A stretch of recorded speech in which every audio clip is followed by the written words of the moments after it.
What's up, guys? Jake Hoback Knives.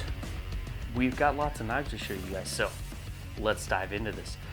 This is New Knife Wednesday. This is the point where I show you cool stuff that we've done in the past, in the present, and what we're doing in the future. So this is a future knife. This is a prototype. This is the Jeremiah Johnson. This is New Knife Wednesday. If you don't know who I am, I'm Jake Hoback. I've been making knives for a long time. Way longer than I probably should have. Maybe one of these days I should retire, hand this off to somebody else. Not. I'd probably still be making knives in a garage somewhere. It's just how I am. But I've been doing this a long time.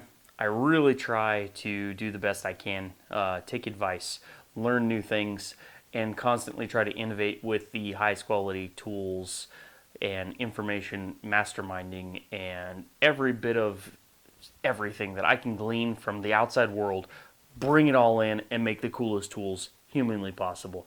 So having said that, this is a knife that I've done in the past and I'm doing currently, and I'll probably continue on in the future because everybody needs a good hunting skinning knife.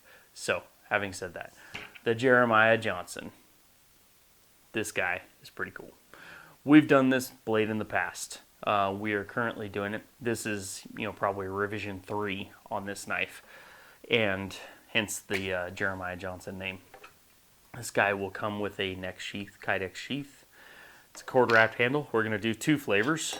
We're going to have a black cord wrap handle and coyote brown cord wrap handle because, color choices. Everybody needs them.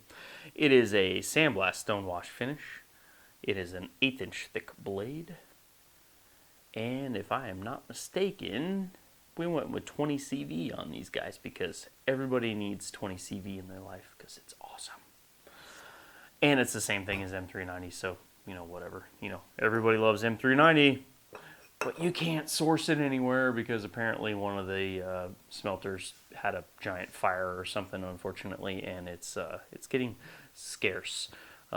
Difficult to find, even though CPM 20CV is the almost exact same metallurgy. It all works the same wear resistance, same hardness, same Sharpie test, all that fun stuff. So, don't believe me, go look it up. Make sure that I'm giving you the right information. You should always do that. Reagan said, trust but verify. I'm a firm believer in that. So, having said that, revision 2, 3, 27, I don't know what this is, but a couple of things that we did differently on this guy. Did add a lanyard loop to the rear portion of the profile, I guess. Not really the spine. I don't know what you call that. It's a 2-inch blade, 2-inch handle. Fits 2 fat sausage machinist fingers, or potentially 3 if you're skinny. 1/8 inch blade stock, stonewash finish. Pretty wide blade. I think width-wise we're about 1.25 inches, if I'm not mistaken. Yeah, little over 1.25 inches wide. And the cord wrapping just gives you enough traction that it works really well.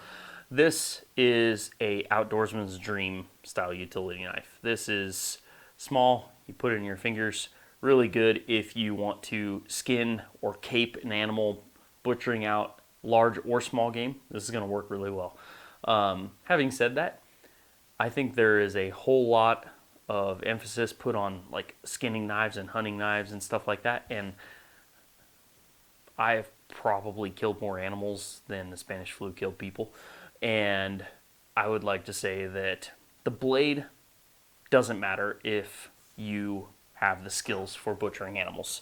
I have butchered a lot of birds. We raise meat birds for our own substance.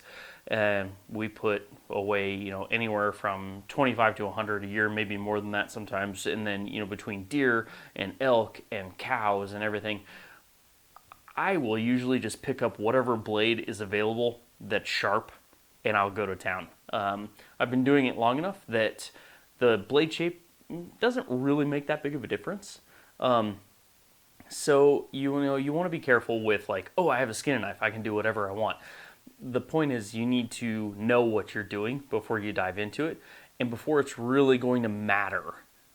So a skinning style knife is typically a knife that has got a very long sweeping blade not a great deal of point so that you're not puncturing the intestines or the gallbladder or any of that stuff that's going to taint the meat. So you usually have a very long sweeping edge profile. It's pretty handy when you're skinning game as well, because you can grab the hide and you can skin the hide away from it. That's pretty helpful. To be honest, I've used a razor blade, just a straight razor blade, not even a handle, just a little, those little trapezoidal whatever blade shapes, utility blades. But having a more rounded blade shape is helpful, especially if you're not as skilled with a blade. It's very helpful for allowing you to skin game and also butcher them out. So that is helpful. Being small and being hooked is going to be really helpful. That's going to keep you from losing it. And also, it gives you some utility there, because having a ring on it, like a karambit, is going to be helpful, because you can come in and say you're butchering a chicken. So first thing I'll typically do is just come up to the neck and I'll cut around the neck. And then what you have to do is you pop the spine and you got to cut the spinal cord. And then you need hands free. So typically you set the blade down and you pull it out, and then you pick up your blade, you cut the spine, and then you pull the gullet sac out and all that fun stuff. And sometimes you got to cut some of the visceral material away to do that. And forgive me if this is a little much for you guys, but this explains the LOT behind this knife. Having a ring there gives you the ability to make that cut and then do some work here without having to set your blade down and potentially get it dirty and contaminate your meat, because you set this in the dirt or wherever you are butchering that animal. So if you're butchering a deer and you've got this thing, slung in a tree, and you're trying to quarter out this deer so you can carry it 5 miles out of the forest, well, you don't want to have to constantly be setting your blade down to do that.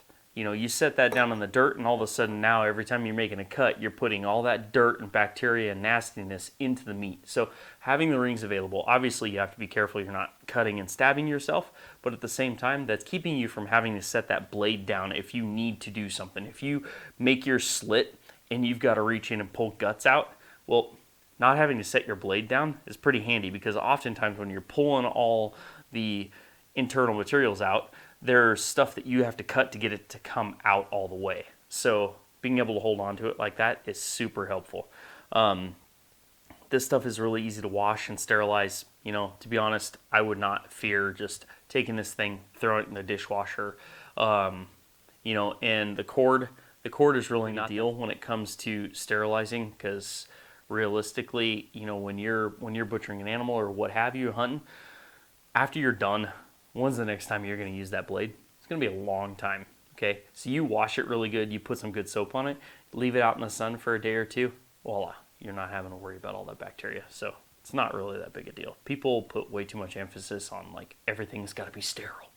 I think we would not be in the current predicament we are in if everybody had a better, stronger immune system by, eating dirt every once in a while, so to speak. Please don't go eat dirt. That's the last thing we need. Everybody's going to be blaming me for the next crazy flu. At any rate, diving way further into that than I probably should have gotten. And everybody now is like, I'm kind of squeamish now. But at any rate, the Jeremiah Johnson, good utility, good hunting, and it's going to come in at a pretty good price point. So make sure you're checking that out on the website. Really appreciate that. So having said that, this has got the traditional Kydex style neck sheath that we do with these style of knives. That sheath will also, hook to a clip, ulti-clip, or discrete carry concepts, or great clips if you want to hook this stuff up, put it on your belt, whatever, put it on your backpack. Highly suggest you just have one of these sitting on your bag if you go out. If you do a lot of woodsman stuff, outdoorsman stuff, it'd be super handy to have a blade like this available so that you can have a knife dedicated to your endeavors when you are out fishing or hunting or whatever it is that you're doing. Highly recommend it. So, having said that, thanks again for watching New Knife Wednesdays. Smash that subscribe button, because we really need you guys to do that. Really looking forward to all the cool stuff that we have coming in the future. Make sure you hit our social media. We've got Instagram, we've got Facebook, all under J. Hoback Knives. Make sure you hit our website at jhobackknives.com. Sign up for our email list so we can send you emails that shows you cool stuff that's coming out and when it's going to release. And sometimes we do pre-orders. we can send you that information so you can get on before everybody else buys them out, because lately everything's been buying out and we haven't had anything available. So make sure that you are a step ahead watching these videos. You know what's coming down the line, and you're getting the information before everybody else so you can get in on it. So then you don't have to blow up my DMs all the time saying, why can't I get this? Why didn't you sign up with the website? Make sure you're checking out our awesome dealers. Our dealers are amazing. They're on our website if you need to find something. If you're really looking for something super specific, you can always email us and we will do our best to find it. One of our dealers has got to have at least one knife of everything that we've done somewhere. We have a good batch of dealers that keep a good stock, healthy stock of stuff. So make sure you check out our website for our dealer list. If you have a favorite dealer and they're not stocking our stuff, you need to be asking them why they're not stocking our stuff, and give us their information so we can call them, make sure that your favorite dealer has our stuff so it's available for you to buy at the most convenient place that you enjoy. Much appreciate you guys. Hope you're doing well. God bless. Thank you.